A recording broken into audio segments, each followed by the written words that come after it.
I'd like to call the meeting to order. Mrs. Burns, roll call. Mr. Sullivan? Present. Mr. Feather? Here. Mr. Allen? Present. Mrs. Bowman? Here. Ms. Boyle? Here. Ms. Hallenbeck? Present. Mr. Kubitz? Here. Mr. Marrington? Here. And Mr. Parentano is absent with prior notice. Thank you. Please rise for the Pledge of Allegiance. I pledge allegiance to the flag of the United States of America and to the republic for which it stands, one nation, under God, indivisible, with liberty and justice for all.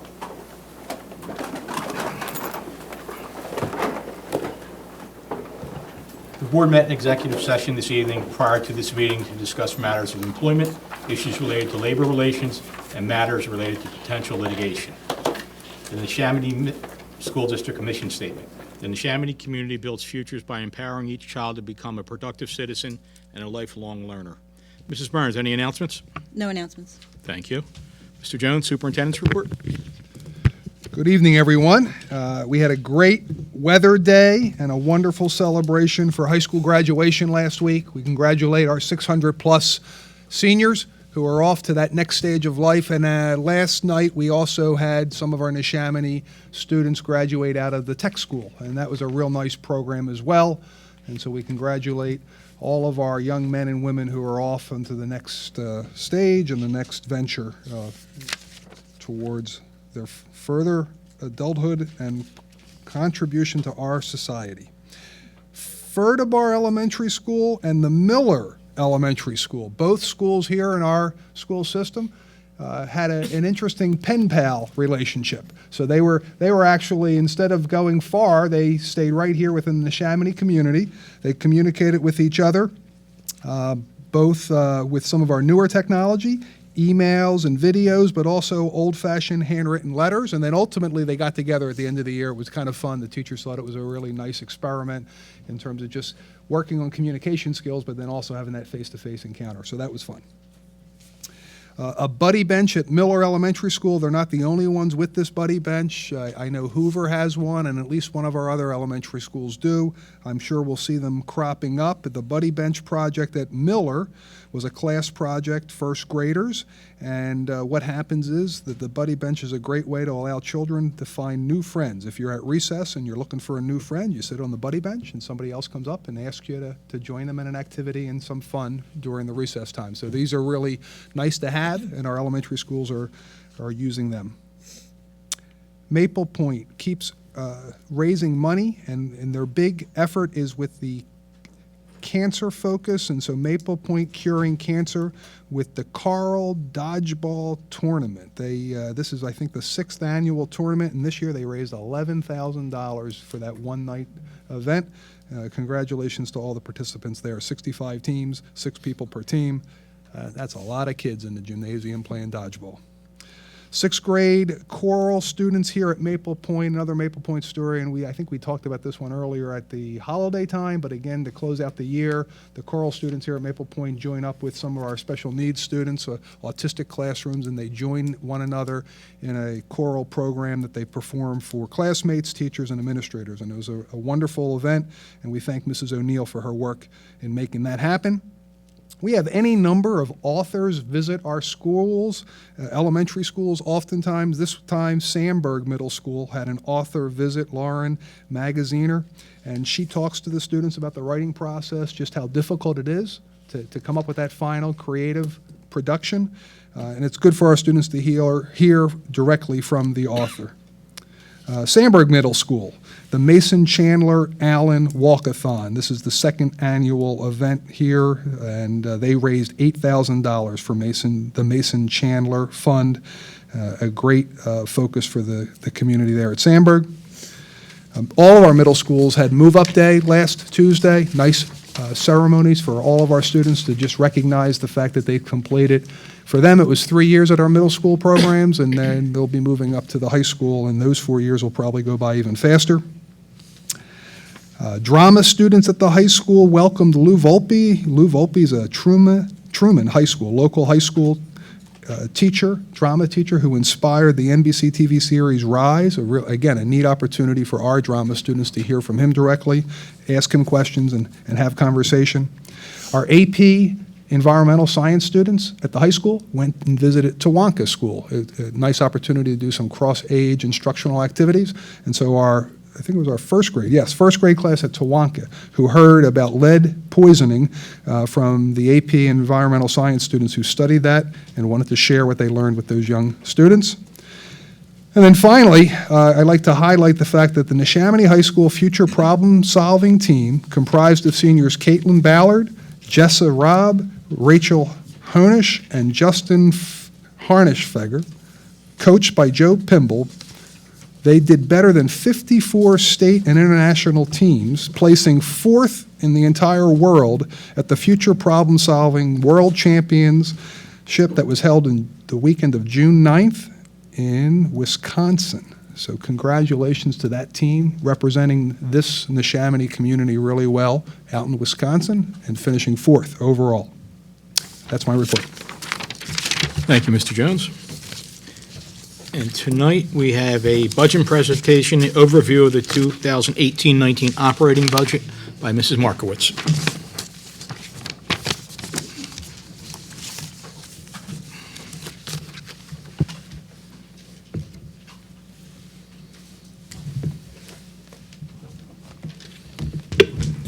Good evening. I'll be presenting the 18-19 final budget. On June 11th, the Business Operations Committee met and they reviewed the last look of the budget. And on the agenda tonight will be the adoption of the final budget. These are some of the highlights of the budget assumptions that we started out with. PSER's rate was 33.43%. The Act 1 index allowed for a maximum real estate tax increase of 2.4%, or approximately $2.9 million.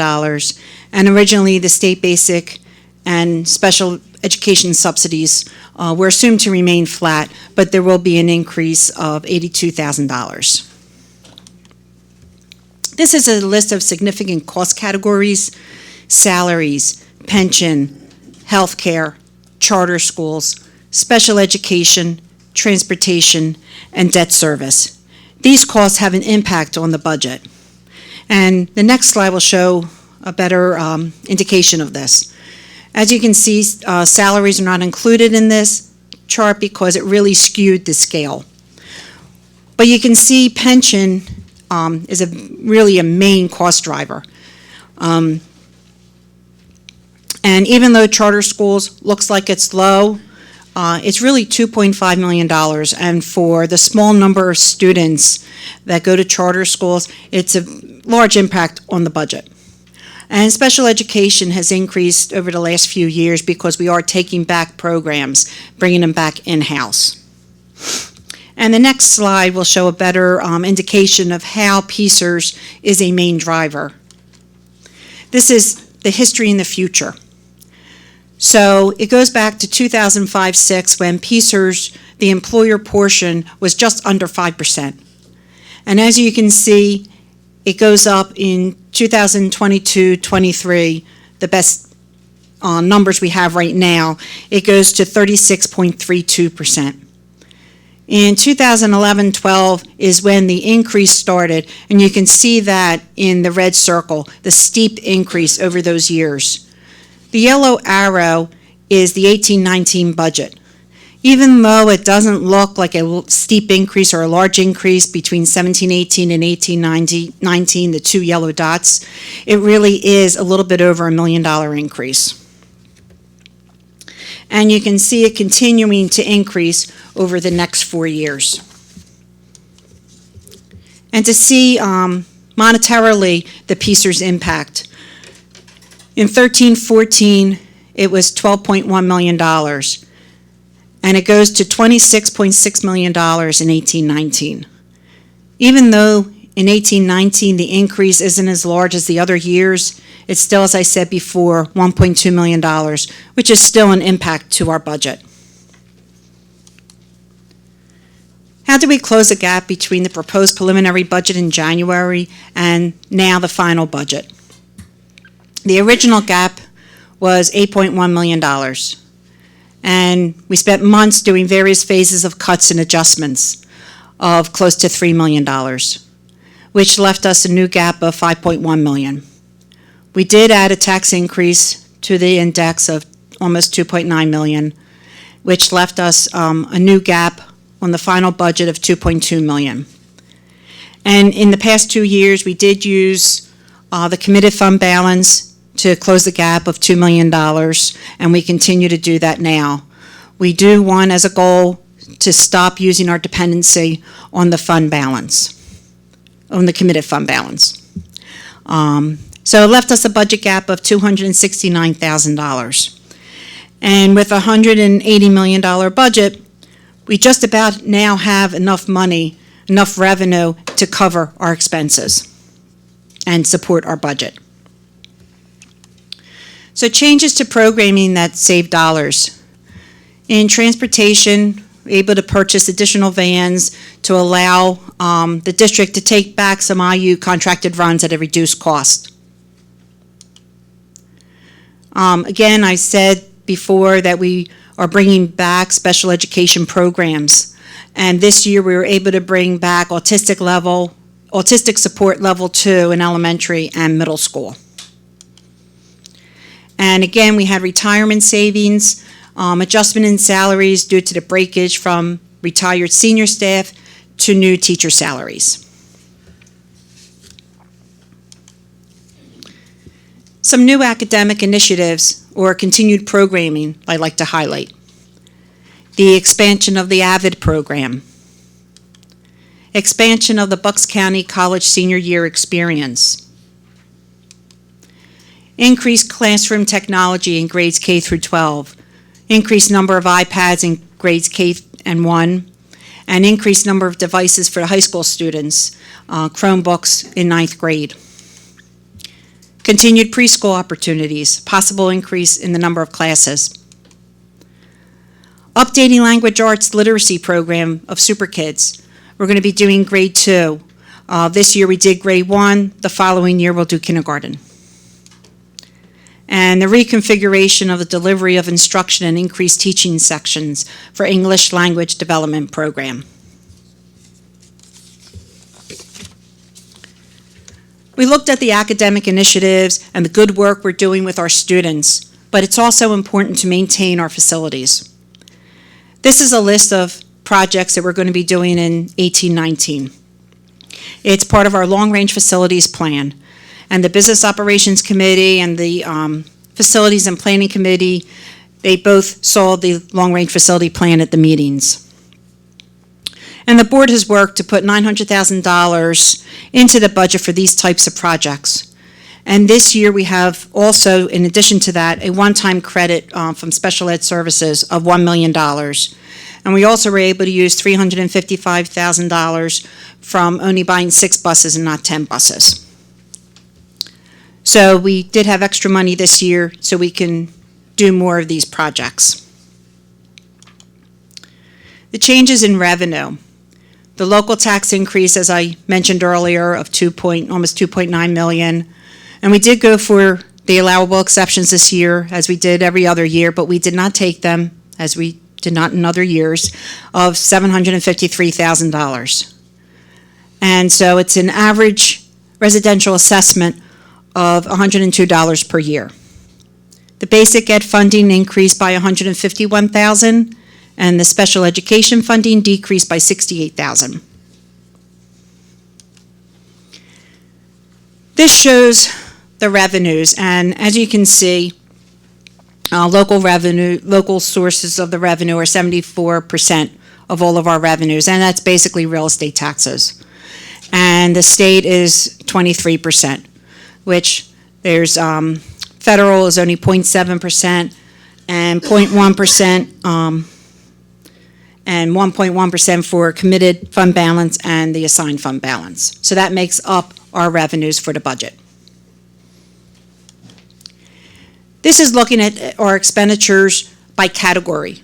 And as we've said all throughout every year, salaries and benefits are our biggest expenditures, and it's approximately 70% of our budget. And I basically reviewed earlier in the significant cost categories, the other expenditures. We saw the expenditures by category. This is by function. So you can see that 63, almost 64% of our expenditure budget goes to instructional programming. And approximately 28% goes to support services. So basically all of our money is going to educate the students.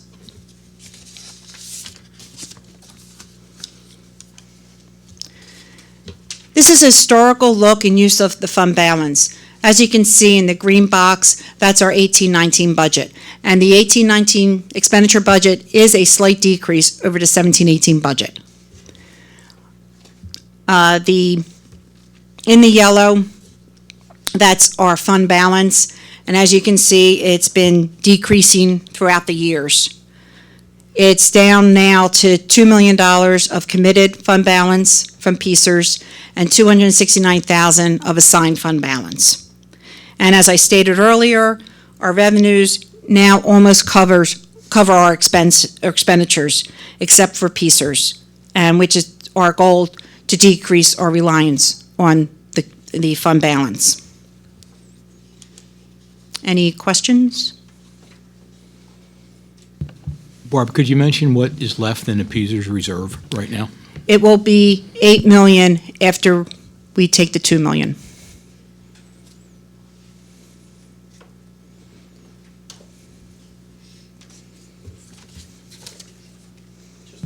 If I may, we're borrowing against what it is that we need to accumulate to pay PSERS. But if we continue to borrow, obviously, within a short period of time, we are going to deplete these funds. So I just want to make sure that we understand exactly where we are with this. Yes, that's why we want to, because before you know, in a blink of an eye, fund balance could deplete. And we want to, now that our revenues are in a better spot with our expenditures, we want to start looking at that $2 million that we're using and cut that back down. So we're not really depending on that fund balance, so we'll last longer. So if we maintain the status quo, in 4 years, we would have nothing left in the PSERS reserve. Right. Anything else? Okay. No? Okay, thank you. Thanks, Barb.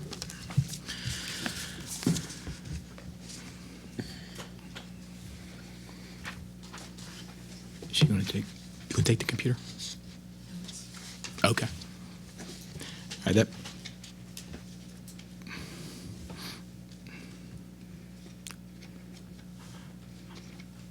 Okay, that brings us to our first public comment period. Ms. Florence, Steve Rodas? please identify yourself, the area and where you live, and your occupation, too.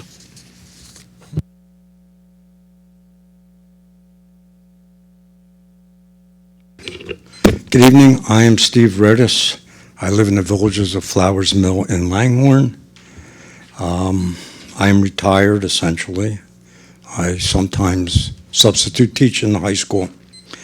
At the outset, I want to state that I am totally in favor of this budget and the way it was prepared.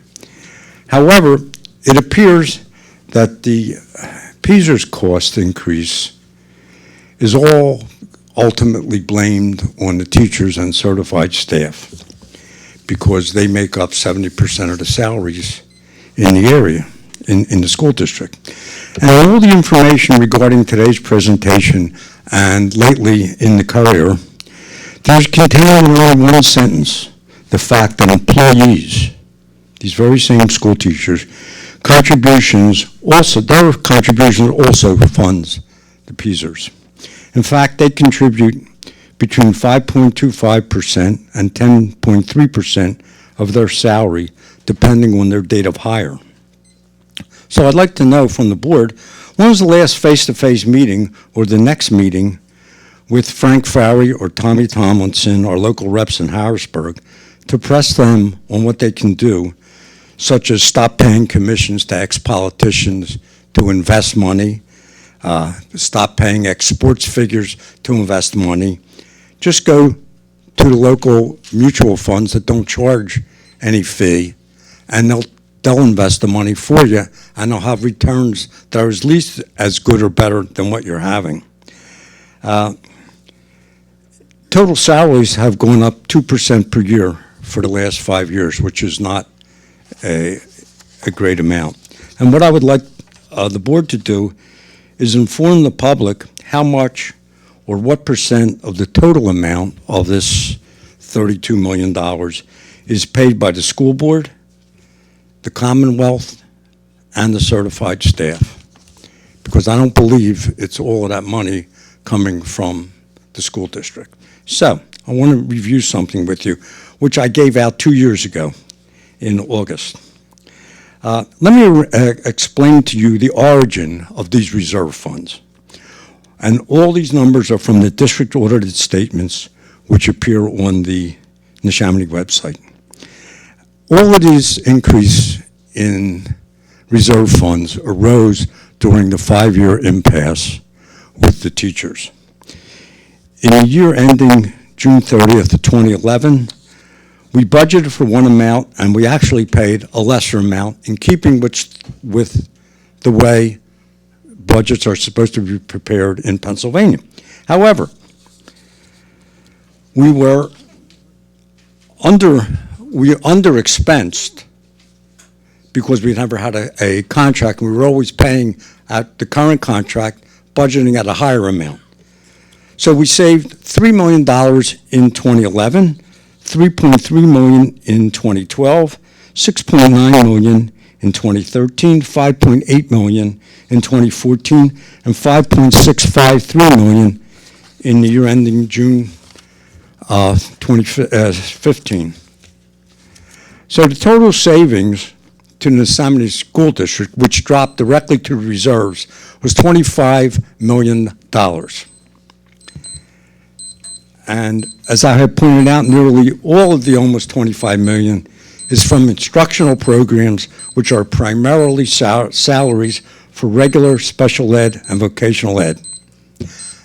To be continued at the end. As I figured. Thank you. That's all right.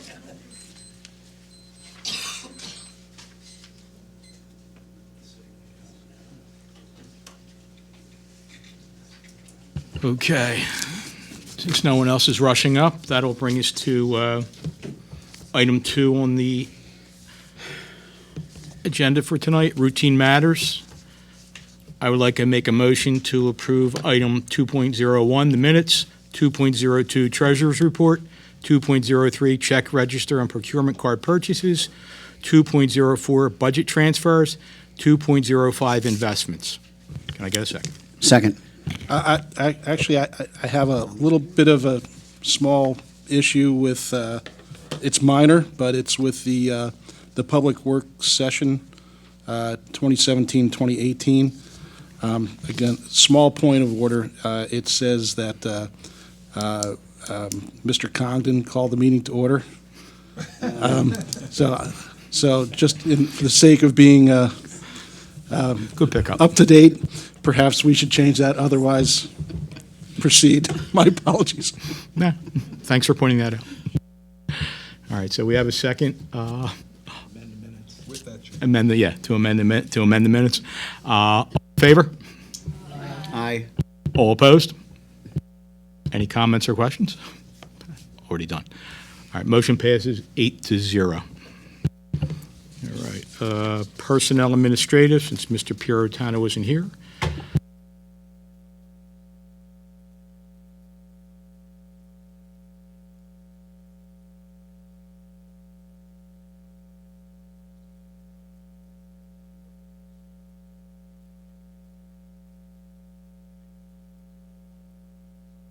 The end of assignments, 3.02 reassignment, 3.03 change of assignment.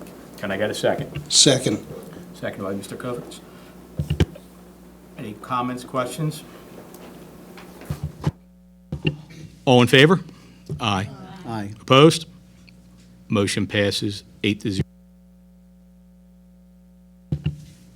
3.04 furlough. Whereas the Neshaminy Board of School Directors at a meeting held on April 24, 2018, approved the reorganization of the administrative structure of the district and directed the superintendent to take the appropriate actions to implement the change.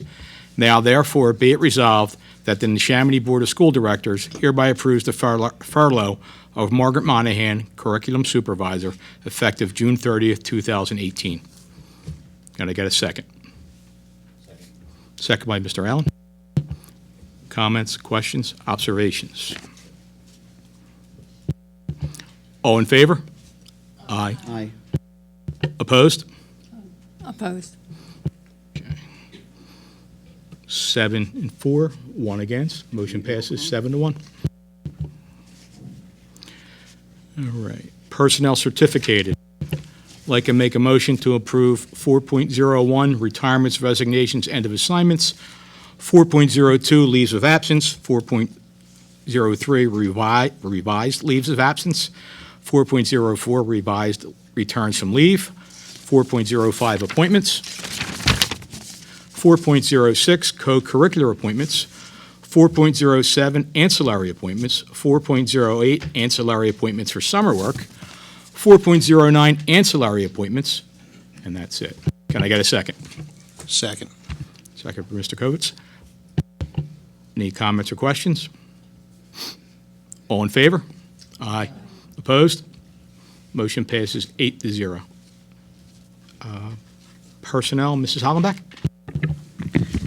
I'd like to make a motion for items 5.01, retirements, resignations, end of assignments, 5.02, leave of absence, 5.03, revised returns from leave, 5.04, appointments, 5.05, co-curricular appointments, and 5.06, ancillary appointments for summer work. Can I get a second? Second. Second by Mr. Feather. All in favor? Aye. Any questions, comments? All in favor? Aye. Opposed? Motion passes 8-0. Mrs. Boyle, Educational Development. I'd like to make a motion to approve 6.01, which is overnight trips. Can I get a second? Second. Second by Mr. Kovitz. Comments or questions? All in favor? I was just going to say, for the record, I just think we should say what the trips are. Okay. Good point. Okay. Mrs. Boyle, want to read them? Whereas, according to Board Policy 618, trips extending overnight are permitted by authorization of the Board of School Directors only. Now therefore be it resolved that the Neshaminy Board of School Directors hereby approves the following trips. Neshaminy High School Future Business Leaders of America.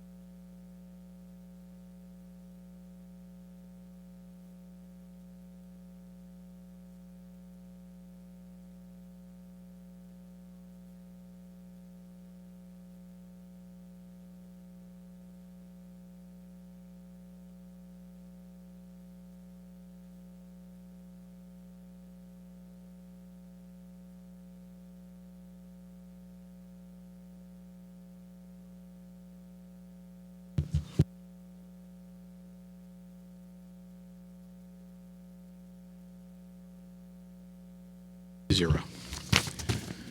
Business operations. Mrs. Hollenbeck, can you pull 7.04, 06, 11, and 13 out? 4, 6, 11, 13. Yes. Yeah. I'd like to make a motion to approve 7.01, acceptance of donation, 7.02, tolling agreement between Neshaminy School District and Wood Services, 7.03, budgetary adjustments for federal and other programs for the 17-18 school year, 7.05, year-end budget transfers, 7.07, transportation contract addendum for the 2018-19 school year, lease agreement, Township of Middletown for the Neshaminy School District Virtual Academy, 7.09, Cobra and retiree insurance billing services, 7.10, stop-loss policy, 7.12, the 2018 Homestead and Farmstead Exclusion Act. Can I get a second on those items? Second. Second by Mrs. Wolf. Comments, questions? Yeah, could I request this quick discussion on the donation? Told you. Whereas the Tawanka Elementary PTO has offered to donate the Tawanka Elementary 2 Gaga pits valued at $2,615.38. And whereas, in addition to the Gaga pits, the PTO has also offered to purchase a rubber play surface or synthetic turf for inside the court using a budgeted allowance of $5,000. Thank you. All in favor? I have a question. What's a Gaga pit? There's a picture of There's a it. picture of it on there, but, yeah. I didn't know what it was. It'll make you exactly. go gaga. Okay. And indeed, it does. Okay. there you go. Kind of looks like an old-fashioned playpen, but. Yeah, okay. Any other comments or questions? All in favor? Aye. Aye. Opposed? Motion passes 8-0. I'd like to make a motion for 7.04, fund balance removal for Peasers. Whereas the Board of School Directors previously committed fund balance for increasing the Peasers obligation. Now therefore be it resolved that the School Board of Directors will remove $2 million from the committed Peasers fund balance as of June 30th, 2018, to be used towards the district budgeted 2018-19 Peasers obligation.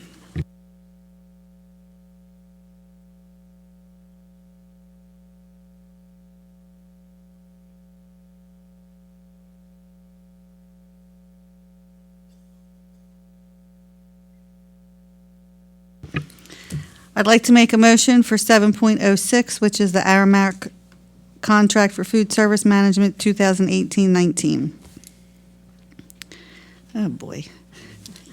Whereas, as the June 21st, 2016 Board of School Directors meeting, the school district entered into the food service cost reimbursement contract for a period of 1 year on July 1st, 2016, and ending June 30th, 2017, for up to 4 one-year renewals upon mutual agreement between the school district and Aramark Education Service, LLC. And whereas the school district wishes to renew the food service cost reimbursable contract for a period of 1 year beginning July 1st, 2018, and ending on June 30th, 2019, with up to 2 one-year renewals upon mutual agreement between the school district and Aramark Education Services, LLC. And the contract shall contain the terms, provisions, and conditions set forth in the contract of Aramark Education Services, LLC, in which the guaranteed surplus return to the school district shall be $355,122.72. And the management fee for Aramark Education Service, LLC, shall be $119,885.82. And whereas Aramark Education Services, LLC, shall comply with the laws, rules, regulations, policies, and instructions of Pennsylvania Department of Education, United States Department of Agriculture, and the applicable laws of the United States and the Commonwealth of Pennsylvania, and any additions or amendments thereto, including but not limited to Title VII CFR, Parts 210, 215, 220, 245, 250, 3017 and 3018, Title II CFR Part 200, and Title VII CFR Parts 225 SFSP and 226 CACFP as applicable. Now therefore be it resolved that the President, Vice President, Secretary, Treasurer, and Solicitor of the school district are hereby authorized and directed on the behalf of the school district and under its corporate seal to execute the contract as approved by the solicitor and such other documents and affidavits, and to take such further action as may be required by law and necessary or desirable to effectuate the aforesaid food services cost reimbursable contract for 2018-19 and the intent of this resolution. Thank you, Mrs. Hollaback. Can I get a second? Second. Second by Mr. Allen. Comments or questions?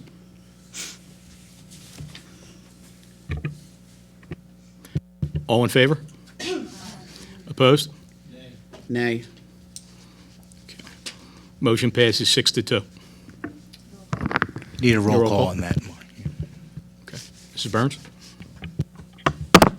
Mr. Allen? Yes. Mrs. Bowman? Yes. Ms. Boyle? Yes. Mr. Feather? No. Mrs. Hallenbeck? Yes. Mr. Kovitz? No. Mr. Martin? Yes. Mr. Sullivan? Yes. 6-2.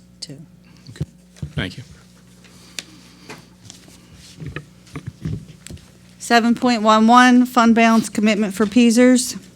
Whereas the Pennsylvania School Employer Retirement System, PESERS, is a mandatory multi-employer pension plan for all Pennsylvania school employees, and whereas PESERS is funded by three sources: employee contributions, employer contribution, and investment earnings. And whereas in the past, investment earnings have been the primary source of funding for PESERS benefits, dwarfing the contribution from both school employers and PESERS active members. And whereas because of declining investment income, lower employer funding rates, and increased benefits as required by Act 2001-9 and Act 2002-38, unfunded liabilities have been created. And whereas such unfunded liabilities are creating significant employer rate hikes, now therefore be it resolved that the Board of School Directors may commit a portion of remaining unassigned fund balance as of June 30th, 2018, up to $3 million towards funding this ongoing obligation, restricting these funds so they will not be available for any other purpose unless changed by a new committee. Thank you. Can I get a second? Second by Mr. Allen. Comments or questions? All in favor? I had a question. Question. So we're moving $3 million from the committed, Up to. from the uncommitted to the committed? It's just giving us permission because it's committed, so it's an in and an out by a board motion. It's giving us permission that we can move up to $3 million into that fund if it's available. From the unassigned budget? Yes. I just wanted to clarify that for Yes. the public. All in favor? Aye. Opposed? Motion passes 8-0.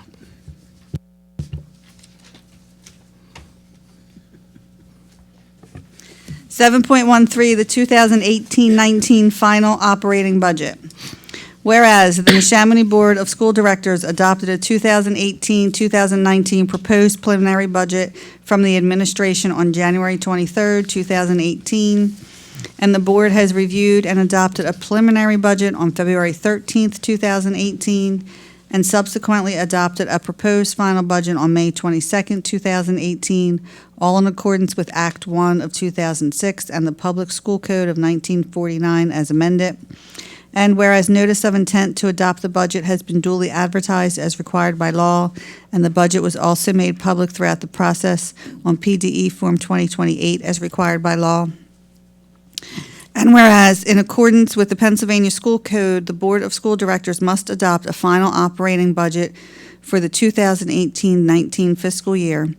Now therefore be it resolved that the Neshaminy Board of School Directors adopts a final operating budget, all of funds in the amount of $183,916,326, detailed as followed.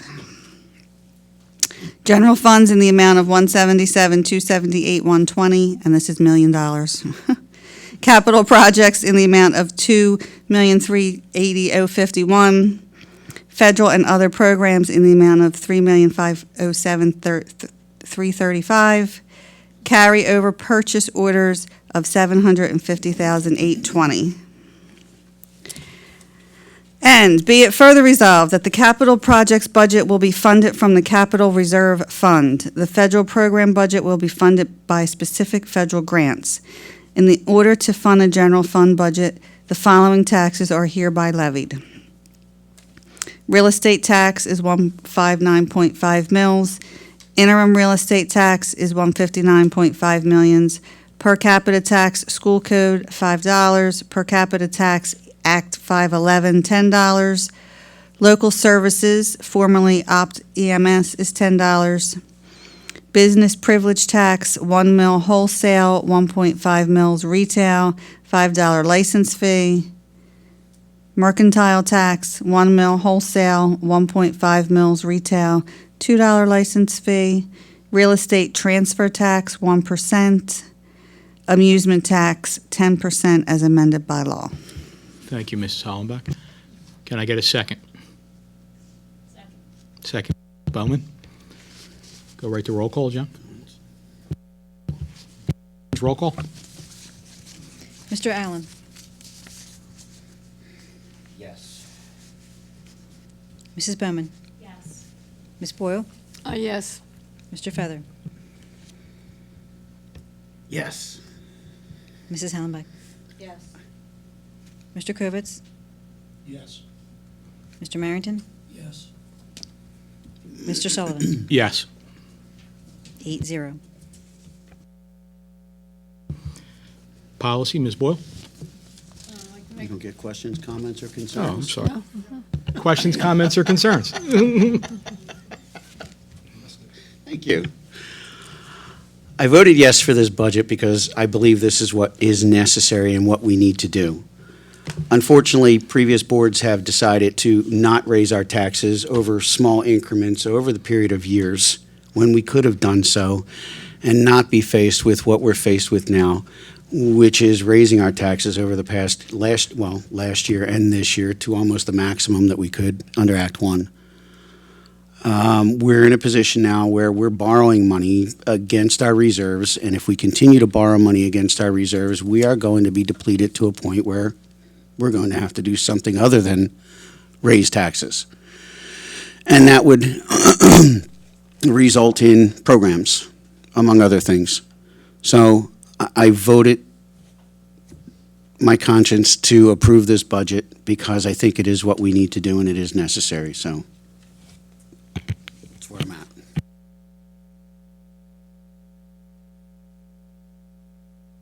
I have comments, but I'll wait till.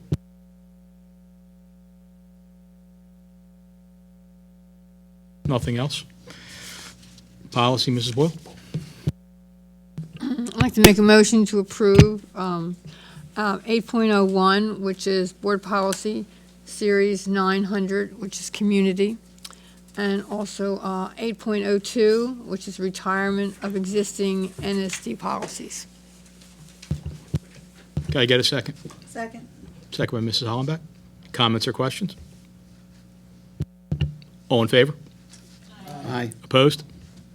Motion passes 8-0. Anyone have any other board business? Okay. That brings us to the second public comment period. Please approach the podium. Identify yourself. Mr. Rodas.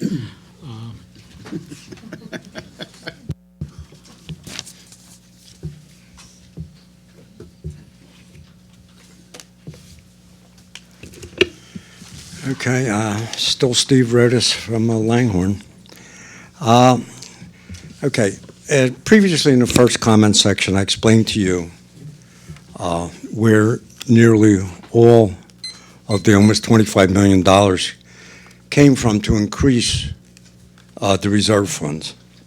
So from June 30th, 2010 through June 30th, 2015, the general fund balance grew from $13.7 million to $41,726,000, an increase of $27,964,000, surprisingly close to the amount saved from the instructional programs during the same period. And I didn't even include in there the savings from the busing, which was a total different matter. So, as you previously heard from where the reserves came from, you know that the allocation of reserves, which you just did in a certain extent, is just 5 votes away from whichever reserve account you wish to utilize. So I think really that all this talk about PSERS, without explaining exactly who's paying what, is a disservice to the people that work for Neshaminy and are covered under the PSERS. So it's always been my belief that Neshaminy teachers are out there every day working for the benefit of our students. The students are the real constituents of a school board member. It's not their parents. It's the students you're here do educate, and lately you've been doing a great job of it, so I have no complaints with anything that the board has done in the last 5 years. I think it's been fantastic. But the teachers are working constantly for the students because that's who they are. And these teachers change lives for the better each and every day. And I believe it's time for the board and the public to step up and recognize really where these amounts come from and who should get some credit along the way for, and some blame, which is primarily the legislature. And anybody who we graduated lately, last week, from any business course could figure out where the problems are, because we do educate our kids at Neshaminy, especially in the business education department. I mean, it's not rocket science to figure out the problems, but you got to stand up to the legislatures and really tell them what's going on, and you got to try to save money. So I thank you very much. I think you did you had a great year, and I approved this budget. I think it's great. Thank you. Thank you, Steve. 9-0, I guess it was. Huh? Anyone else? Brings us to board comment.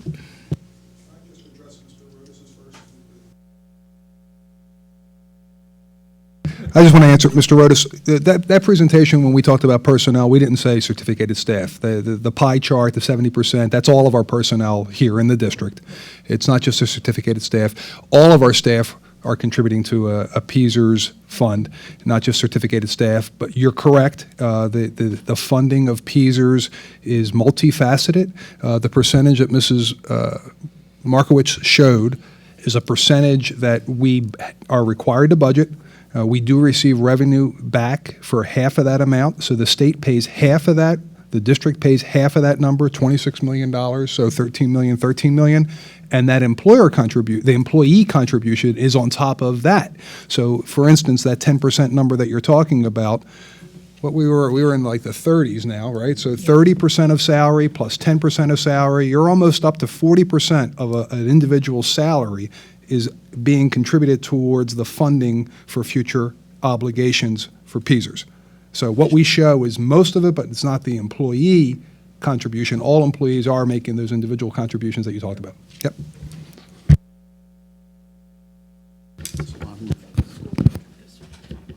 Not to beat a dead horse, but I want to say how really troubling the budget. I was pleased with how we put it together on the operating side. What still continues to upset me isn't the board's fault. It's not our staff's fault. It's just shared pain. The millstone around the neck of this district and all districts is PSERS. And it's frustrating. A quick numbers here.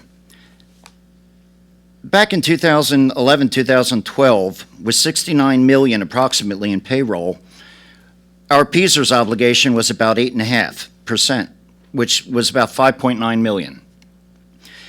In 2018-19, with about $78 million approximately of payroll, and at 33.43% liability, it's $26.6 million.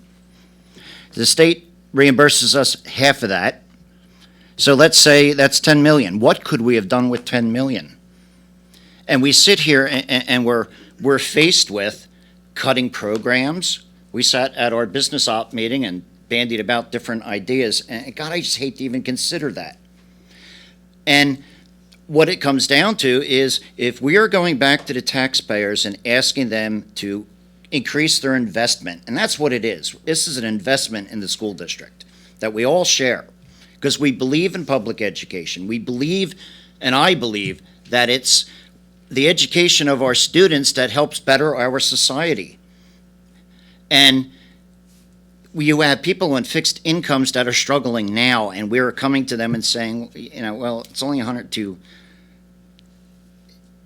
It has to end. And we can't keep going back to that well.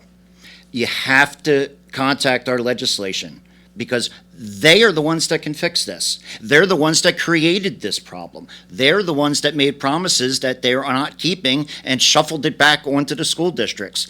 Many who weren't in a position as we are to handle it. I have family and friends who live in other districts who are doing just what we tried to avoid. They're cutting programs. They're cutting out gym. They're cutting out sports programs. They're cutting drama, music, everything to stay above water, because suddenly they have to pay 33%. Just a projection, if this continues, it's projected to go up to 44% in the year 2034-35. That's where we're at when we sit with these budgets. I repeat, it's the millstone that drives all our decisions. And with that, we've managed to expand our security. I don't think anybody can deny the fact that with today's environment, it's important that we do that. We've managed to do that. We've managed to lift this district from lower ranking for what we were paying before. We've managed to move it up because we made a commitment to our programs and our curriculum. Because many of us on the board felt if this is what we're asking our taxpayers to invest in, they need to get value for that investment. It's not okay to sit in the bottom third of the state content. And we're not. We're up in the top tier now. I said before, I see no reason why we can't be number one. That's my goal. And unrealistic though it may be, that's still going to be my goal. Our actual operating budget has been trimmed. And I think that's important to point out. We've trimmed administration. There's been criticism that we were top-heavy. We've trimmed, and we've trimmed. It comes down to Peasers. I don't know how else to say that. And it upsets me to no end. And that's all I have to say on it. I could go on all night about it. I won't.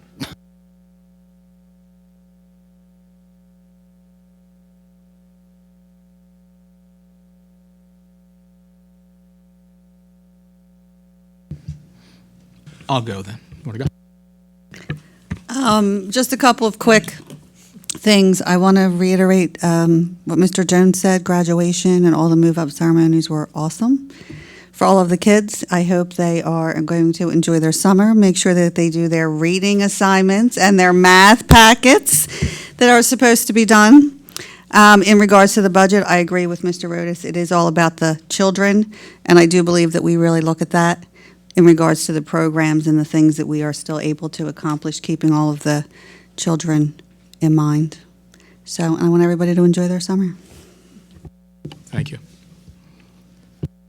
If I could, so just piggybacking on a few things that Mr. Rodas said, Mr. Allen and Mr. Feather, it's frustrating. I mirror that frustration. Trying to do more with less is a tough thing, and I applaud all the work that the operations committee has done. I know it's an insurmountable task to try and make all ends meet and to make everyone happy. It's an impossible thing to do, but with that in mind, and again, just to double what Mr. Allen said, the state's just not funding. State's just not funding our students the way they used to. They used to, I think, give 70% of what it takes to fund a kid. Today, it's 20-something%, and that's what we're faced with. So again, change has to happen on all levels. And for those who don't want to keep seeing us raise those taxes, and by the way, when we raise those taxes, we're raising them on ourselves.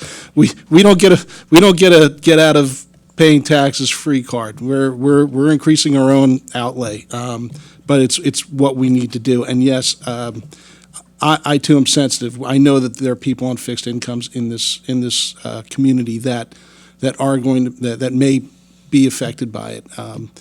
But again, I implore those who are as concerned as we are to do what they can to affect change at the state level. We do have representatives, we do have senators. Please contact them and voice your concerns. The more they hear, the more they will take action. Yeah, I was listening to what Mr. Rodas was saying, and I don't believe that there was any, we're not blaming Peasers on any group that works for us, I don't believe. Peasers is every school district has the same issue. So that would be like a client blaming me because the tax law. That's not what it is. So there's no blame there. I mean, the problem is that probably when corporate America did away with defined benefit plans, probably 10 or 15 years ago, the state decided to use them even more. And now here we sit. I mean, on our balance 2 years ago, there were some auditing changes where on our balance sheet, we have to show our unfunded liability, which means if everyone retired today, what will we have to pay? And that number is approximately $260 million. And throughout the state, it's billions. So, I know last year there was some legislation passed regarding some 401k for new teachers. It's not enough. I know they think they did a great job there, but like John was saying, in 2033, the percentage is going to be 43%. So, I mean, a number of years ago, I think there was a board president who called Peasers the elephant in the room, and the elephant's on our back now. It is an issue. It's not anyone's, it's all our issue is what it is. It's not directed at any one person or any group. And like a couple other people said, no one wants to pay more taxes, but you know what? We got to do what we got to do. I mean, we don't make that much money from bake sales to fund the programs we want to fund. And it's kind of like we only have a few funding sources, and real estate taxes is one of them. And I'd like to commend the Business Operations Committee led by Mrs. Hollenbach and the administration. I think we did a very, very good job on the budget. It's my third budget cycle, and each one gets better and better. And our operational deficit has decreased over the years, and that's good because we don't want to cut programs. That's what had to happen 5-6 years ago. We don't want to start cutting the programs, and we want to, like John said, move everything up and move our ranking up. So it's it'll be an interesting year next year too. I mean, the budget cycle will always be interesting, and we have to look at everything. Everything's fair game. So before I forget, real soon, I think, in the next month, Miss Debbie Spadacino is going to retire after 32 years here, and I'd like to wish her well. And I'd like to wish everyone a good summer. I'd like to make a motion to close the meeting. Second. All in favor? Aye. I'll ask. All opposed? Meeting's over.